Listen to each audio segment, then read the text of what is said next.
Okey, kalau you perhatikan kat sini kita ada uh, dua graf A dan B. So di mana yang A ni adalah mewakili spektrum dalam phase voltage. Phase voltage kita ada VAN, VBN dan VCN itu semua ni. VAN, VBN dan VCN So ni adalah phase voltage Manakala yang B ni pula adalah line voltage iaitu VAB, VBC dan juga VCA So this one is a V line to line So as you can see sekiranya spektrum ni ada perbezaan kalau sekiranya you memilih you punya modulation frekuensi bernombor ganjil dan berganda 3. Okey.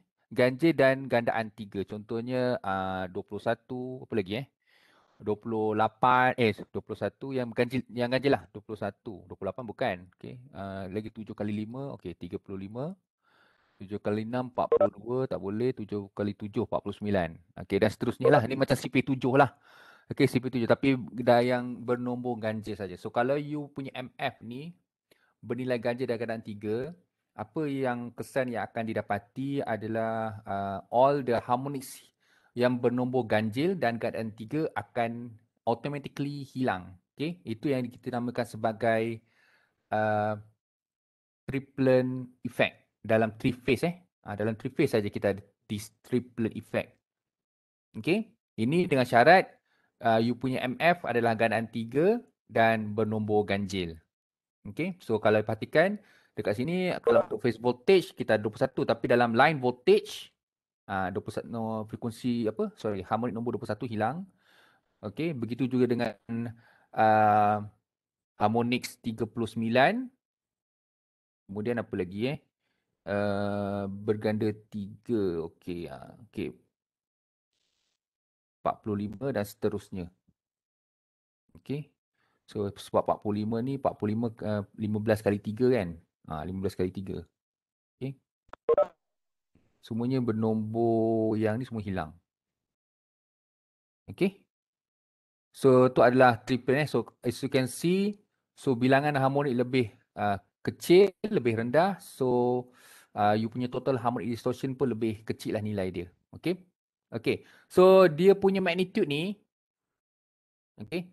So magnitude ni memang kita tak boleh nak cari. So dia akan beri dalam bentuk jadual. Sama macam yang single phase. Okay. Sebab dia tak linear macam contohnya kalau kita punya modulation index kita 0.8 tak semestinya ni 0.8 juga. Okay. So dia ada bagi table. Tapi nilai ini memang linear dengan you punya V1. Ni adalah V1 you V1. So untuk phase voltage you punya V1 okay. Contohnya sini you punya kalau you punya modulation index ni adalah modulation index 0.8 modulation index 0.8. So maknanya you punya V1 ni adalah MA VDC. Okay, untuk three phase. Ini adalah V fundamental untuk phase. Manakala V fundamental untuk line is actually sama juga. Tapi kita tahu bahawa line dengan phase ni dia punya adalah punca kuasa 3 So maknanya you kena kali punca kuasa 3 MA VDC. Itu saja perbezaan dia dengan single phase sebab kita ada phase voltage dan line voltage. Okay, so saya harap you faham yang ni Okay. So berbalik kepada nota kita pada hari ini iaitu berkenaan dengan AC motor drive So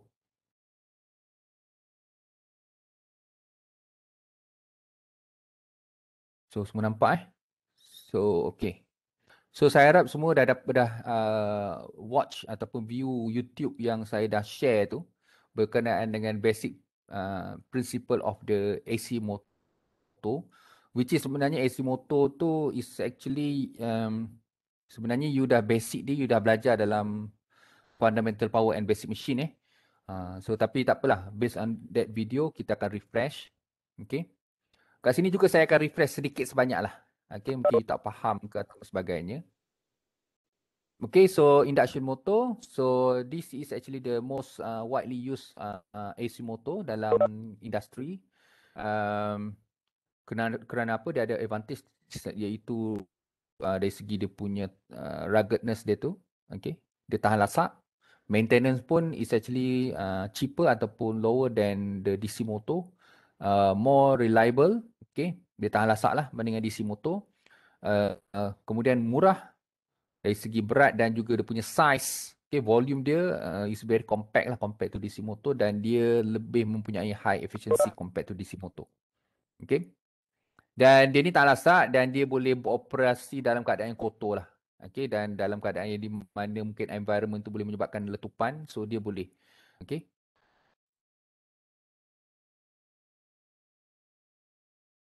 Okay, so yang point yang pertama ni, induction motor mainly use application requiring constant speed Okay. Yang ini pada masa dululah, tapi sekarang ni kita nak variable speed kan. Sebab pada masa dulu kita tidak ada inverter.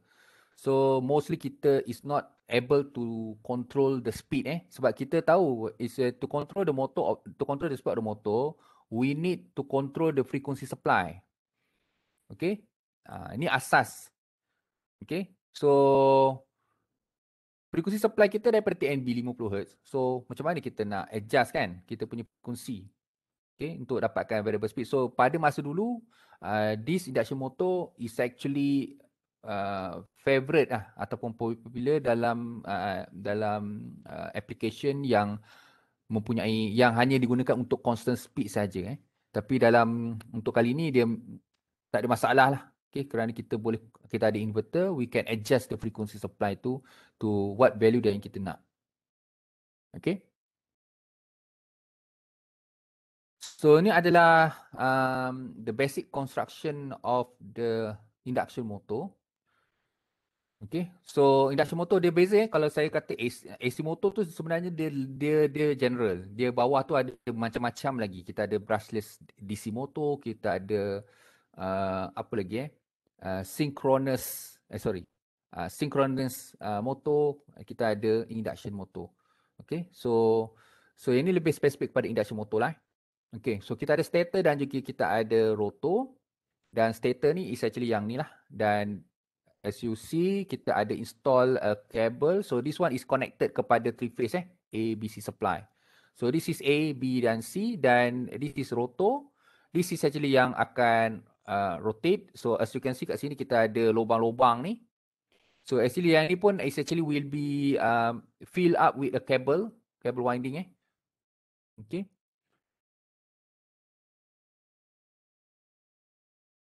So dalam induction motor ada dua jenis rotor So bergantung kepada application lah. So kita ada square cage rotor dan wound rotor.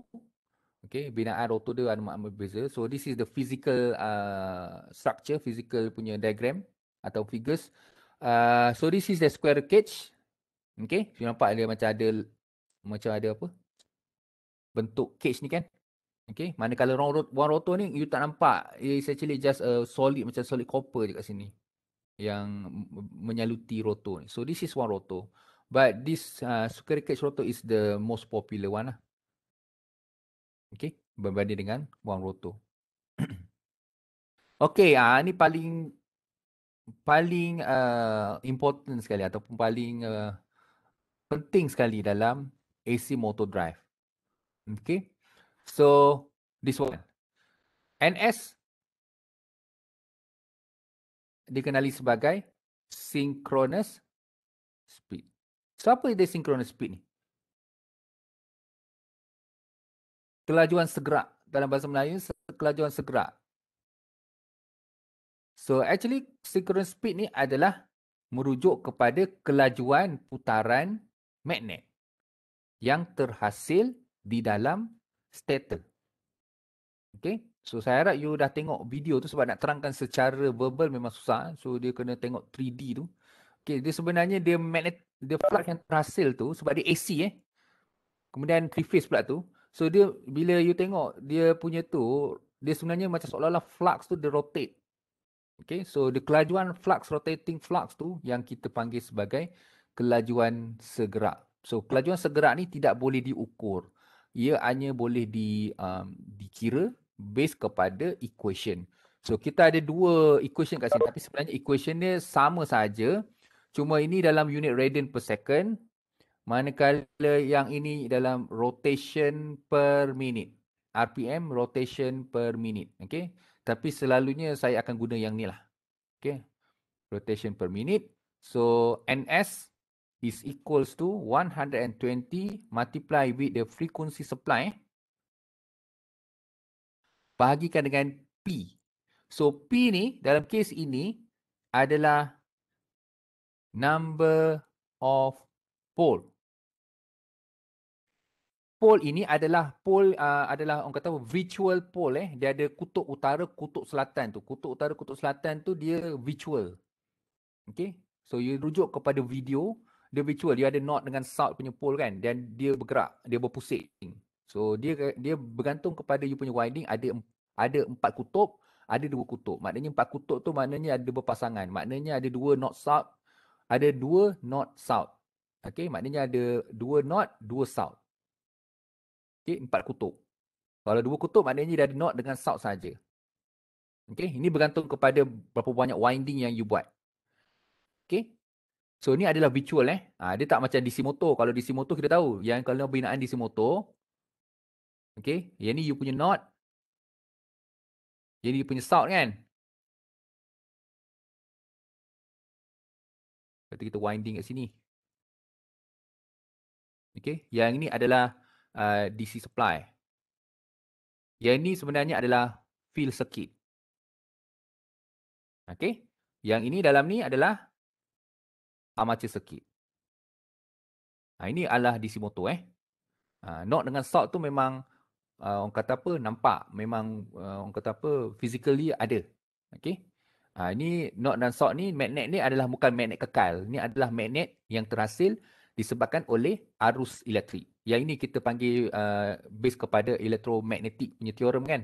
So how to create magnet, how to create flux is actually by using, kita lilitkan winding dekat C dan dia akan jadi magnet. Okay. So ada lagi satu jenis DC motor yang kita panggil sebagai permanent magnet. Permanent magnet maknanya kita tak perlu ini. Kita tak perlu electromagnetic. Maknanya stator ni is actually permanent magnet. Dan dia lebih berat lah. Okay. So, maknanya motor tu memang berat sebab dia permanent magnet. Okay. So saya harap you faham. Yang ni DC motor memang kita ada kita ada orang kata apa, physical tu memang ada. Tapi dalam AC motor is actually tak ada. Dia virtual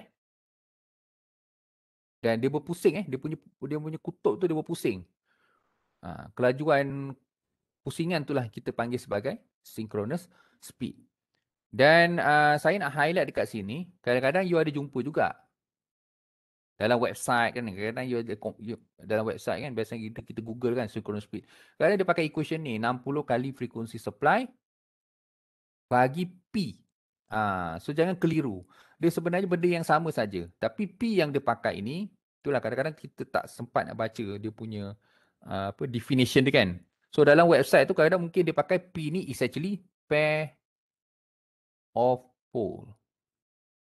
Okay, so itu je perbezaan dia. Pair of pole ni pasangan. Maknanya as you can see ini 60 kan. So kalau number of pole dia 120 lah. Dia bagi 2. Okay.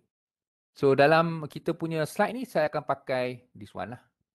Okay, 120 kali frequency supply bahagi P. Dan P ni definition dia adalah number of pole. Okay. Number of pole. Faham So kadang-kadang kalau you jumpa yang ni pun sebenarnya tak salah. Bendanya sama. Cuma definition dia kat sini dia pakai P ni is actually the pair of pole. So kalau number of pole tu 4, maknanya pair dia 2 je. Maknanya 2 pasangan. Okay. Clear Ke harap-harap ada tak clear? Okay. Clear. Okay. Okay, so yang ni saya tak cerita ni. Saya harap you tengok video tu. Sebenarnya benda yang sama je. Okay, lagi satu parameters adalah gelinciran. Okay, in order to produce torque, Okay. The rotor speed kita punya kelajuan motor. Kelajuan motor, rotor speed ni yang kita boleh ukur. You dah masuk makmal mesin, kita panggil ada alat tu tachometer tachometer. Tachometer. Yang you cocok kat situ. Pusingan yang you dapat tu adalah pusingan kelajuan rotor. Okay, in order to produce torque, daya kilas, kelajuan motor ni tak boleh sama dengan kelajuan synchronous speed. Dia mesti ada sedikit perbezaan. Iaitu dia mesti kurang daripada synchronous speed untuk hasilkan torque. Okay, dan the difference of this speed is known as a slip speed. Okay. So, ini slip speed lah. Okay. Kelajuan slip speed Perbezaan antara synchronous speed dan rotor speed. Manakala slip, which is S adalah NS tolak NR over NS. So, yang ni persamaan yang kedua, yang ini adalah persamaan yang ketiga. Persamaan pertama tadi adalah synchronous speed. Ini kena ingat. Okay?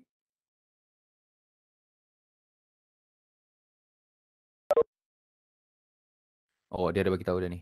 Okay, slip ni is actually you boleh dapatkan daripada omega, itu dalam bentuk radian per second ataupun dalam RPM. So, bendanya sama je. It's actually a ratio. Okay? You akan dapat value yang sama.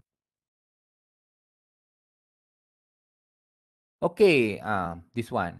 Ingatkan tak jumpa lagi, lepas tu jumpa lagi. Okay, this circuit. This is actually the equivalent circuit untuk analisis AC motor ataupun induction motor. Okay. Dia sebenarnya dia punya circuit is actually sama dengan transformer. Kan? Dia sebenarnya derivation of this circuit is actually sama dengan transformer. Kita ada bahagian primary dan bahagian secondary. So dalam case ini, this is RS dan LS adalah bahagian stator. So RS, as you can see, is actually the stator winding resistance. While LS kat sini is actually referring to the stator leakage inductance. Okay. Dan di bahagian sebelah sini, as you can see, kita ada prime kat sini. Maknanya bahagian bahagian rotor yang kita dah rujuk ke bahagian primary. Okay. So this is actually rotor lah. Rotor side rotor. Dan yang ni lah rotor. Semua ni rotor. So kita ada stator dan juga rotor. Okay. So yang ni merujuk kepada losses. Okay. Dalam stator.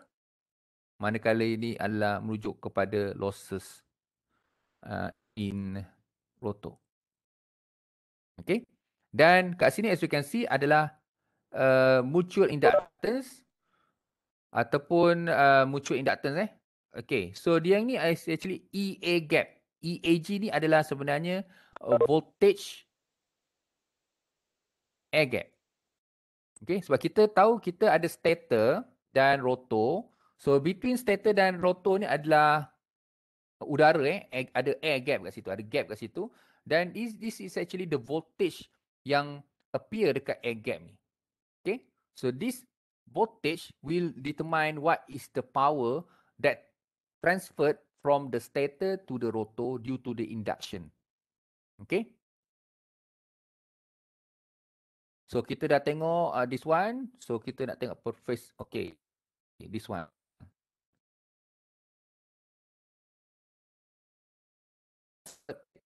To rotor air gap.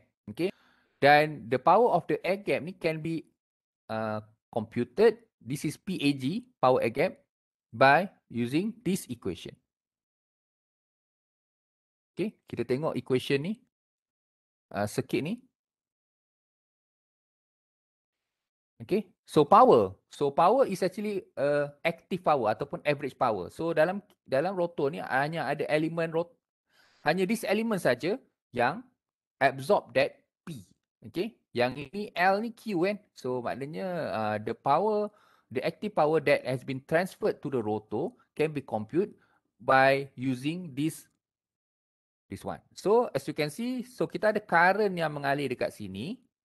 Okay. So the power air gap is I R prime because it has transferred to secondary multiply with R S. Betul tak? So I kalikan dengan R kan? Okay. Tapi since this is actually three phase, so kita kena kali 3. Okay.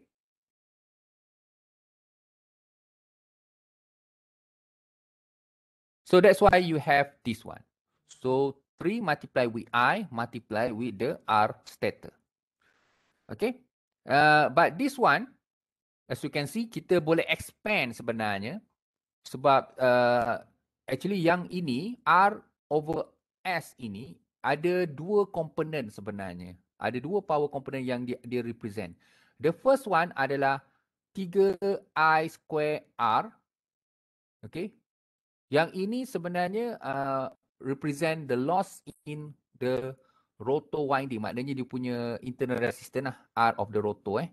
Dan satu lagi adalah this is the power yang convert into a mechanical output. So this is your P out sebenarnya. So this is the power that you can measure, okay, from the motor. Okay, power yang transferred from electrical into a mechanical power. So this is the power. Kalau you nak buat calculation power, this is the equations. Okay, so sebenarnya tadi saya lukis this one. R over S So dia sebenarnya kalau dipecahkan, so dia sebenarnya mewakili satu resistor yang mewakili rotor winding dan satu lagi adalah resistor yang mewakili the P out. Okay. Sebenarnya kalau you tambah balik ni, R tambah balik dengan R over S, satu tolak S, you akan dapat balik R over S sebenarnya. Okay. Kalau tak berarti betul lah, saya cuba buat.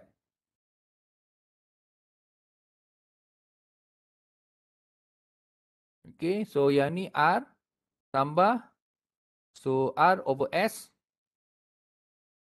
tolak R nampak? So yang ni boleh cancel out. So that's why tinggal R over S. So dia sebenarnya dia pecahkan je. So sebab this one sebenarnya ada dua elemen power. So satu P disebabkan oleh rotor losses dan satu lagi P out. So dia nak tunjukkan kat situ. Okay, that's why dia sometimes dia akan tulis terus, lukis terus. The rotor side ada dua resistor. Satu R dan satu lagi R over S, 1 over 1 minus S. This one is actually to represent the P out. This one represent losses. Okay.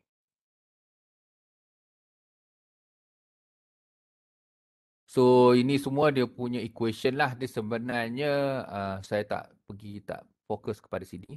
So this is after all is actually kita nak tengok what is the relationship between torque dan juga speed sebenarnya. Okay. Torque dan juga speed. So akhir sekali kita dapat this one lah. Okay. So when we plot torque versus speed, kita akan dapat this. This is the characteristic of the AC ataupun induction motor. Okay. So this is torque dan this is the speed of the motor, omega R, dan this is slip So maknanya slip ni kosong. Kalau you punya omega R is equal to you punya omega S, so your slip is kosong. Kalau you punya omega R is apa? You punya tu lebih besar, so you punya slip ni 1. Okay. This one adalah kalau you punya omega R ni kosong. Yang ni. Kalau you punya omega R kosong, maknanya dalam keadaan pegun, tak bergerak. So you punya slip adalah 1. Okay. Okay, so this is the characteristic. So For example, sekiranya you nak start up the induction motor dalam makmal mesin ni, you nak start up, so dia punya torque ni memang akan start very high from the T-rated. So this is the T-rated. So dia akan very high. Okay. Current pun akan tinggi pada masa ni sebab dia nak start daripada pegun, dia nak berpusing. So the current will be very high. So kalau saya plot dia punya current, bentuk current dia mungkin, saya agak-agak je lah. Bentuk current dia mungkin this one. Okay, akan tinggi. Tapi semakin lama semakin dia punya slip tu berkurang, maknanya dia punya motor tu, kelajuan motor tu hampir menyamai synchronous speed, you punya current akan berkurangan. Okay, so that's why kita tak nak kita operasi, that's why kita punya motor, we always want our motor to operate at very small slip. Okay, very small slip, kerana dalam small slip tu you punya current is very small. Maknanya you punya induction motor tak terlalu panas sangat. Okay. So this is the plot sebenarnya. Plot. So kita takkan beroperasi dalam this. Kita takkan. This one kita tak nak. Memang kita tak nak. This one. Kita kalau boleh kita elakkan. Yang ni terpaksa buat. Nak start up memanglah. You adjust dia punya speed. So kita pastikan kita punya speed is always at this punya region. Okay. You punya motor pusingan is actually sampai ataupun dekat-dekat dengan you punya synchronous speed. Okay. Yang ni semua tak perlulah. SM ni semua, T-Max ni tak perlu tengok lah. Okay, tak perlu. Apa yang saya nak sampaikan dekat sini, this is the characteristic of the induction motor. Memang torque speed characteristic. Apa yang kita nak adalah, nak tunjukkan ke sini, is actually we need to always operate at this region. Okay, where you punya slip ni is very small. Okay. So torque and power. Okay, and then kita nak tengok yang the introduction. Yang ni lebih kepada introduction sebenarnya, introduction kepada AC motor itu sendiri. So kat selepas ini baru kita nak tengok how can we control. Tak masuk. Tak masuk. This one semua tak masuk. Okay. This one you kena tahulah at least. Ni memang kena tahu. Okay. Circuit ni pun at least you kena tahu. You kena tahu juga. Benda ni memang you kena tahu. Okay. This one tak perlu tahu. This one just information je lah. Yang ni SM ni tak perlu hafal. Ni semua tak perlulah. Yang saya nak highlight kat sini je. Ni. Okay. Okay, so speed control in AC motor drive. So as you can see, kita ada dua jenis kat sini. Hari ni saya akan tengok dekat sini saja. The introduction of the circuit lah. Next week baru kita akan tengok calculation. Okay. Speed control ni semua calculation. Yang ni tak ada calculation. Ni just for introduction on how we can control the speed by using these two type of inverters. So 6-step three-phase. So 6-step yang seperti yang kita dah lihat hari tu. 6-step ni sebenarnya adalah square wave lah. Square wave. Kita pakai square wave modulation teknik untuk hasilkan AC voltage, dan satu lagi pakai using PWM, three-phase inverters. Okay, so this is the general what we call how we control the AC motor drive. So actually the speed of the AC motor drive is controlling by dua parameters yang penting. Satu adalah magnitude dan satu lagi adalah frequency. Okay. And the magnitude and the frequency of the AC motor can only be controlled if when we are using power electronics converters. And there are two most widely used inverters in this AC motor drive. The first one adalah 6-step voltage source inverter ataupun dia sebenarnya square wave lah. Dan satu lagi adalah PWM VSI. Okay, so ini adalah using 6-step three-phase voltage inverter assuming we have three-phase voltage supply. So how from this TNB contohnya TNB 415 volt, okay, 50 Hz. Okay.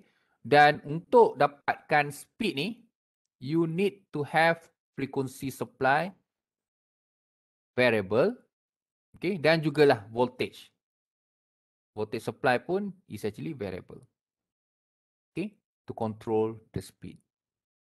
So how? So this one is fixed values, okay. So what we need to do is to convert from AC source into a DC, okay, by using control rectifier. Dan kita ada dekat sini DC link capacitor ni kita panggil sebagai DC link. Okay. Just to make sure that the output ataupun the input for this inverter is the pure DC voltage.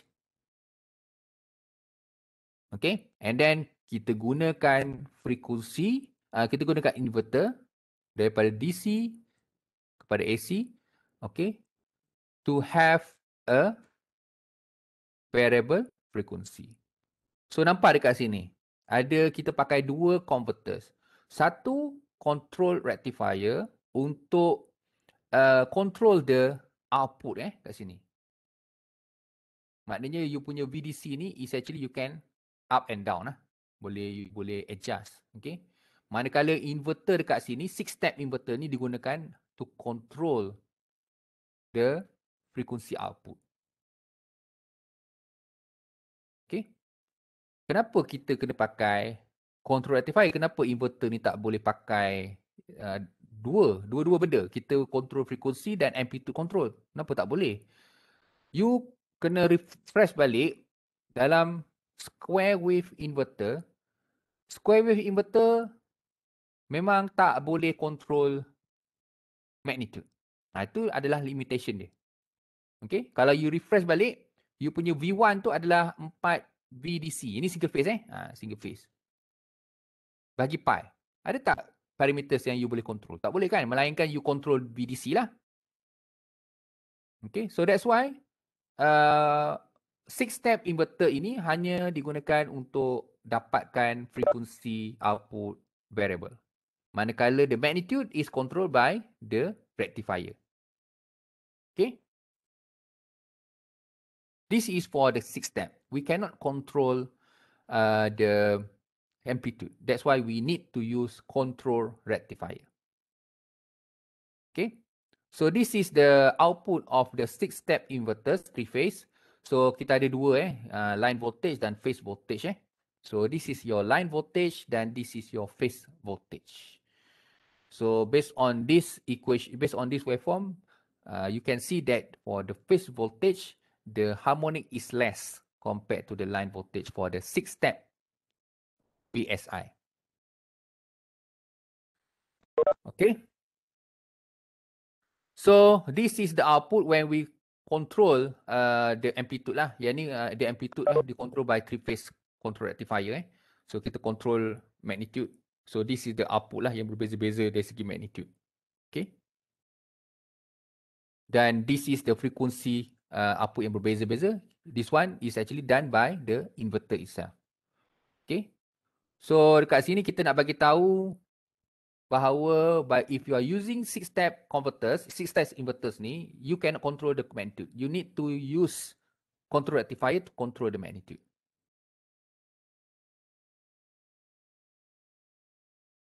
Okay. Ini semua tak ada benda lah. Dan yang satu adalah PWM. So when you are using PWM, as you can see, we know that PWM, we can control both. We can control the magnitude kerana kita tahu bahawa V1 is equals to modulation index atau modulation amplitude multiply with VDC. So meaning that we can have a variable output voltage by controlling the MA. So that's why as you can see kat rectifier ni you can use diode sahaja. Okay, kerana this circuit is actually just used for uh, AC to DC conversion only. Okay, tak ada control kat sini. Tak ada nak control this magnitude ataupun sebagainya. Tak ada. Okay, so maknanya the output is actually a fixed DC output. Dan dekat inverter dah kat sini, you can control both frequency and the amplitude. So that is the advantage of using PWM compared to the 6-step inverters. So based on, okay, this is the line-to-line voltage using PWM dan phase voltage using PWM. Tapi as you can see dekat sini, walaupun this phase voltage nampak seakan-akan sinusoidal, tapi line voltage for the PWM has lower THD compared to compared to phase voltage. Itu dia terbalik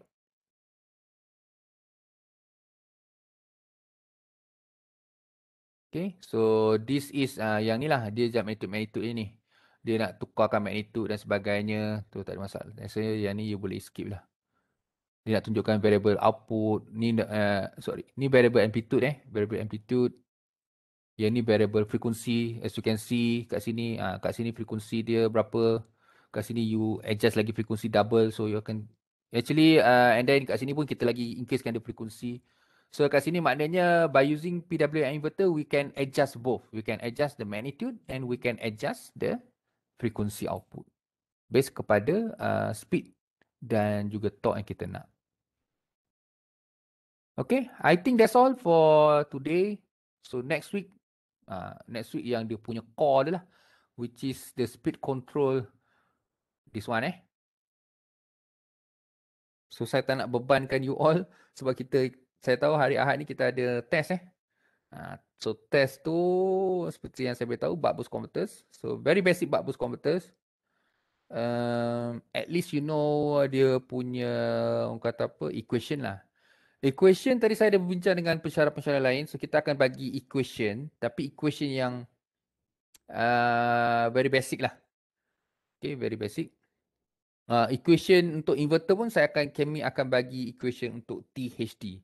THD punya equation tu yang dia punya equation punca kuasa dan sebagainya tu. Very basic equation lah.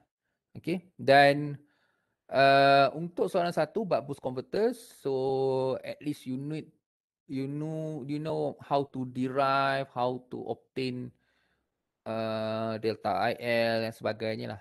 Okay. So dah ada banyak pecahan.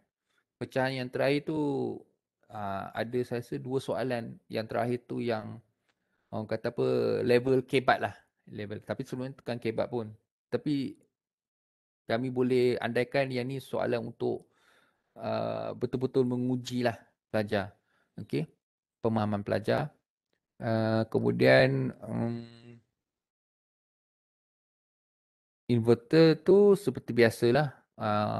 Dia ada square wave dan ada diselitkan quasi square wave dan ada THD calculation dan sebagainya. Tu rasanya sama dengan example lah lebih kurang yang saya dah share sebelum ni.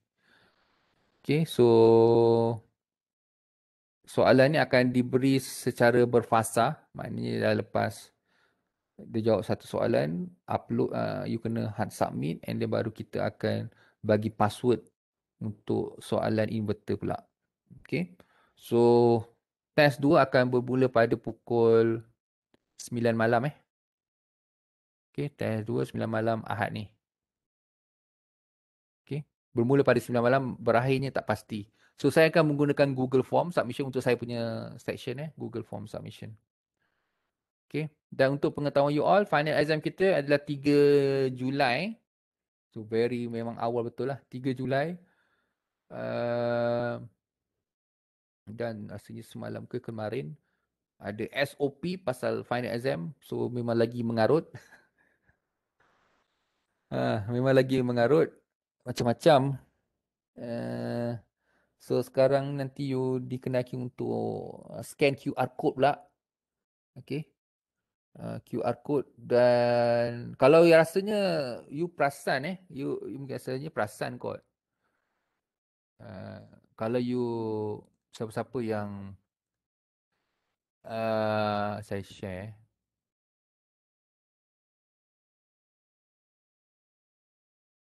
Kalau siapa-siapa yang dah, okay, contohnya River Amal ni semua ni, dah scan ni, okay.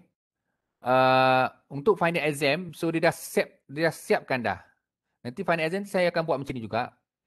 By scanning this QR code, you are hereby understand and agree to the UTM online exam rules and regulation during COVID pandemic. The details can be, kalau you nak baca, you boleh baca. Just baca saja.